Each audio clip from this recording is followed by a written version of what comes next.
Capítulo 39. Decisões. Mika caminhou onde o sol brilhava forte. Ela sofreu indigestão o dia todo e se perguntou se o culpado era o café da manhã. Durante a hora do almoço, ela não se dirigiu ao refeitório da escola, mas em direção ao pequeno passeio que contornava os fundos do enorme prédio da escola secundária. Mika ouviu o som das folhas sendo esmagadas sob seus pés e aproveitou um período de solidão pela primeira vez em muito tempo. Tantas coisas aconteceram ultimamente, sem falar que sua avó estava no hospital. Apesar de tudo, ela não teve um momento de silêncio para si mesma. E graças à chegada dos peculiares alunos transferidos há poucos dias, as coisas na escola ficaram ainda mais caóticas. Acho que já é outono agora. O ar fresco que ela respirava enquanto caminhava, as folhas coloridas e a secura da brisa apontava para a chegada do outono. Ele estava bem atrás dela. Cada vez que Mika dava um passo, outro pé pousava no mesmo lugar, deixando uma pegada diferente para trás. Raramente nevava em Greyville, mas se houvesse neve no chão, só haveria um par de pegadas. Foi Izzy que silenciosamente seguiu à distância os passos muito menores de Mika. Ele perguntou para onde ela estava indo, mas ela finalmente parou na grande biblioteca de Greyville Secundária no final da sua caminhada. A biblioteca era propriedade da fundação escolar, mas também era um espaço público para eventos e geralmente estava aberta à população da cidade. Também era uma grande biblioteca com o maior número de livros de Greyville. É óbvio. A estudiosa Mika não teria se perdido em nenhum outro lugar. Izzy não podia deixar de rir um pouco. Ele zombou da previsibilidade de Mika. Tudo nela era genuíno e sem adorno, o que ele achava adorável. Espera um minuto. Adorável? Adorável? Ele não tinha ideia do porquê estava seguindo Mika tão discretamente. Ele ficou onde Mika estava momentos antes e a observou como estivesse admirando flores em plena floração ou céu azul claro em um dia ensolarado. Tudo isso parecia natural para ele. Ele sabia que era irracional pensar que algo poderia acontecer com Mika em plena luz do dia na escola, mas ele só precisava ficar de olho nela. Ou talvez ele sentisse falta dela. A maneira como ela olhava para trás enquanto caminhava. A mente de Andy ficou turva. Assim que confirmou que ela havia entrado na biblioteca, ele se aninhou silenciosamente perto da janela e esperou. Ela provavelmente leu por cerca de 30 minutos ou mais. Ele não estava pensando em cumprimentá-la, nem queria incomodá-la.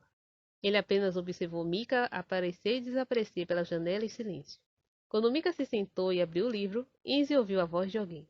A biblioteca de novo? Você nunca se cansa dela. Mika se encolheu ao notar a presença de alguém. Ela levantou a cabeça para ver quem era. Foi Najak quem colocou uma bebida e um remédio digestivo perto do seu livro. E ele falou com a voz calma. Por que está tão assustada? Não é tão difícil adivinhar onde você estava.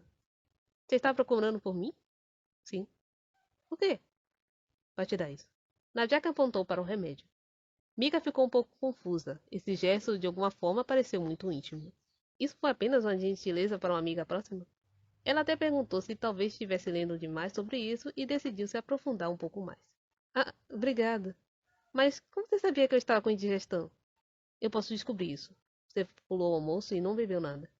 Najak admitiu prontamente em um tom pensativo, como sempre fazia e que a observou e observou o dia todo. Eles estavam muito próximos um do outro agora, e ela ouviu os olhos cinzentos de Najak com mais clareza. Mika não sabia como responder à sua resposta franca. Ela apenas assentiu com o pescoço um pouco rígido e voltou para olhar para o livro. Najak pegou o remédio e colocou em seu livro, insistindo para que ela tomasse. Você não vai aceitar? Para seu estômago. Ah, sim, eu vou. Mika colocou o comprimido na boca desajeitadamente e engoliu. Só então Najak deu um passo para trás. Ela não percebeu quão próximo ele estava dela. Najak achando difícil se controlar como se tratava de pequenas coisas envolvendo Mika. Eu tomei. Feliz agora? Mika tomou um gole da bebida e perguntou a Najak se ele estava satisfeito. Parecendo aliviado, Najak assentiu. De alguma forma, a simpatia que ele demonstrou por ela tranquilizou Mika. Quando ela lançou um pequeno sorriso para Najak, ele ergueu os cantos dos lábios junto com ela, apesar de tudo. Pensando bem, seu sorriso eram um tanto parecidos. Enzi, parado perto da janela, foi tomado por uma inexplicável sensação de derrota. Por quê? Foi porque Mika sorriu para Najak? Ou foi porque os dois pareciam tão bem junto aos seus olhos? Não, nenhum dos dois estava certo. Najak se aproximou dela prontamente, menosprezando os momentos em que Enzi a seguia e observava à distância. Ele devia saber que Enzi estava por perto pelo olfato, mas Najak não hesitou em abordá-la diretamente. Izzy teve que trabalhar muito para chegar 10 passos mais perto de Mika, mas Nadia poderia facilmente se aproximar dela com apenas um passo. E seus movimentos eram tão naturais como se ele nem quisesse. É mesmo. Izzy agora se lembrava porque não gostava de Nadia. Nadia sempre foi assim. Ele protegeu, abraçou e ajudou todos a resistir nos bastidores. Mas no momento decisivo, ele correu perigo para seus irmãos, sobreviveu e venceu. Isso era nato do sangue dos Alpha, e foi transmitido de geração em geração. É por isso que Enzi sempre não gostou de Najak. Enzi poderia usar algo a seu favor e ler as situações com seu brilhantismo, mas no final das contas, ele não conseguia entender o que as outras pessoas estavam sentindo e, portanto, torná-lo seu. Esse sentimento de ansiedade o estava corroendo há muito tempo. De sua compreensão dos sentimentos dos outros poderia ser destruída assim que ele ganhasse posse deles. Não sabia que espionagem era seu hobby. Disse Najak a Enzi. Ele encontrou Enzi quando saiu da biblioteca. Enzi sentiu sua presença, mas não sentiu necessidade de sair porque Najak já sabia que ele estava lá o tempo todo. Aprendi com você esse hobby. Certa vez, eles estiveram em uma situação semelhante, apenas em lugares invertidos. Então Najak estava do lado de fora e Enzi era quem estava comigo. Como se lembrasse daquele dia, Najak não respondeu à provocação de Enzi. Você gosta dela? Enzi perguntou a queima-roupa. Não havia necessidade de rodeios. Ele não disse de quem poderia gostar diretamente, mas os dois sabiam que estava falando sobre Mika. Enzi queria perguntar pelo menos uma vez. E sabia que estava ultrapassando os limites, pois ele mesmo nem sabia como se sentia. Mas enquanto estivesse tentando resolver seus próprios sentimentos, ele acreditava que poderia perguntar pelo menos isso. Najak permaneceu em silêncio.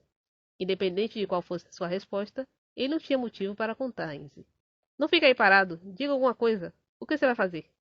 Não estou com pressa. Esse é um jogo longo. O comentário fez Enzi sentir como se Najak estivesse jogando uma pilha de cinza em seu coração. Ele sentiu a brisa fresca soprando seu cabelo castanho e verdeado. Como esperado, até o vento nessa maldita cidade tinha cheiro salgado. Fiquei feliz o suficiente só de olhar para ela. Foi o que eu pensei. Enzi murmurou baixinho para si mesmo. Ele pensou que havia perdido completamente aquele sentimento puro e genuíno, a capacidade de gostar de alguém. E ele tinha certeza que isso nunca aconteceria com um humano. Quando ele chamou por sua irmã enquanto ela morria, ele pensou que tudo isso havia sido jogado pela janela. Ou era isso que ele acreditava? Não significa que você não se sente assim agora, disse Najak respondendo os murmúrios de Enzi. Essas coisas eram complicadas. Abrir-se para o sentimento vago um do outro, tentar ler os pensamentos do outro e talvez suportar um desconforto momentâneo. Eles poderiam até evitar isso, mas não fizeram, porque inevitavelmente chegaria um momento em que teria que enfrentá-lo. Não é novidade que Najak nunca renunciou a um momento de vitória. Enzi sabia disso sobre Najak e decidiu atacar de frente. Tomei minha decisão e informei a Mika muitas vezes, disse Enzi. Você sabe que não importa se você deixar ela saber como você se sente. A sobrancelha de Enzi estremeceu com a resposta incisiva de Najak, como se reconhecesse sua derrota. Você tem coragem de dizer a ela que somos um lobisomem? Por quê? Porque ele havia esquecido. Essa era a razão pela qual ele tentou reprimir seu sentimento, mas porque ele ignorou esse fato fundamental. Mika é humana. Ela inevitavelmente viverá entre os humanos, ao contrário de nós, disse Najak. Então eu deveria recuar? Enzi disse cerrando a mandíbula para evitar que sua voz subisse. Você quer que eu desista? Porque Mika é humana e eu não? Ele continuou. Najak não conseguia responder, não com Enzi olhando diretamente para ele. Havia ressentimento nos olhos de Enzi. Você sabe como cheguei aqui? Cheguei até aqui e mal consegui ver a luz. Mas eu devo desistir só por causa disso? Enzi, eu só não quero sobrecarregar Mika. Enzi zombou. Isso mesmo. Você e eu somos diferentes. Se fosse algo que a deixasse desconfortável, então no final eu não faria isso. Najak quis dizer isso. Ele não iria complicar as coisas para Mika quando ele nem sabia como se sentia. No entanto, ele estava confortável em vê-la e protegê-la. Eles tiveram que considerar que Mika poderia sofrer se descobrisse sua verdadeira identidade e não conseguiria aceitá-la, apenas arcando com o fardo de acompanhá-la ao conhecimento. Ela era uma humana que nunca poderia ser da mesma espécie e não poderia aceitá-lo no final. O desejo de ser atencioso porque gostava dela e a incapacidade de ser atencioso pelo mesmo motivo conflitavam entre si. Mas no final, eles tiveram que escolher um ou outro. Nancy permaneceu em silêncio por um tempo e depois começou a balançar a cabeça lentamente depois de abrir um sorriso. Isso é uma reviravolta interessante. De certa forma, essa era a maneira que Enzi fazia as coisas. Infelizmente, disse ele, só farei coisas que a deixem desconfortável.